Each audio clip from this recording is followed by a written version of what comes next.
గత బీఆర్ఎస్ ప్రభుత్వం చేసిన అప్పుల కారణంగా రాష్ట్ర ఆర్థిక పరిస్థితి దెబ్బతిందని ఆరోపించారు శాసనసభ స్పీకర్ గడ్డం ప్రసాద్ కుమార్. కాంగ్రెస్ ప్రభుత్వం ఫీజు రియంబర్స్మెంట్ పథకాన్ని పూర్తి స్థాయిలో అమలు చేస్తుందన్నారు. హైదరాబాద్ లగడికపుల్లో ఎంఎస్ఆర్ చారిటబుల్ ట్రస్ట్ ఆధ్వర్యంలో 90% పైగా మార్కులు సాధించిన 100 మంది 10th, ఇంటర్, డిగ్రీ విద్యార్థులకు 10,000 చొప్పున చెక్కులను పంపిణీ చేశారు స్పీకర్. బడిబాట కార్యక్రమం ద్వారా విద్యార్థులకు అవసరమైన బుక్స్, యూనిఫామ్లతో పాటు స్కూల్స్లలో కూడా మెరుగైన సౌకర్యాలు కల్పిస్తున్నట్లు స్పష్టం చేశారు స్పీకర్. జరగకుండా ఆన్లైన్ ద్వారా దీన్ని సెలెక్ట్ చేసి పిల్లలకు అందజేస్తున్నది ఈ చారిటబుల్ ట్రస్టు. మరి నేను కోరుకునేది ఒకటే, తెలంగాణ స్పీకర్గా ఈ ట్రస్ట్ ద్వారా ఈ ఒకటే కాకుండా ఇంకా పేద విద్యార్థుల కోసము ఇంకా వేరే ప్రోగ్రామ్స్ కూడా తీసుకోవాలని చెప్పేసి మరి వారిని కోరుతున్నా.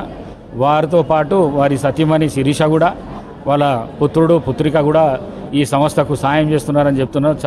చాలా అభినందనీయము.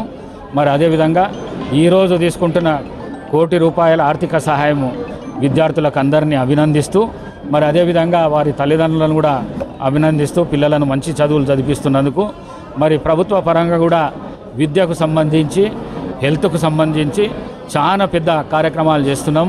బడ్జెట్లో పెద్ద ఎత్తున బడ్జెట్ కేటాయింపులు జరుపుతున్నాం.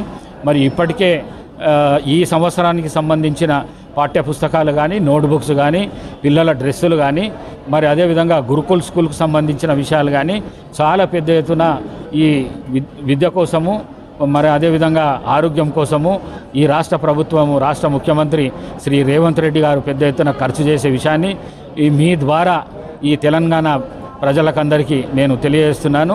తప్పకుండా ఇప్పుడు తీసుకున్న విద్యార్థులు ఎవరైతే పేద విద్యార్థులు ఉన్నారో వారికి ట్రస్ట్ ద్వారా కానీ లేకుంటే పర్సనల్గా కానీ ఏదైనా సాయం అవసరం ఉంటే తప్పకుండా యాజ్ ఎ స్పీకర్గా నన్ను సంప్రదించవచ్చు.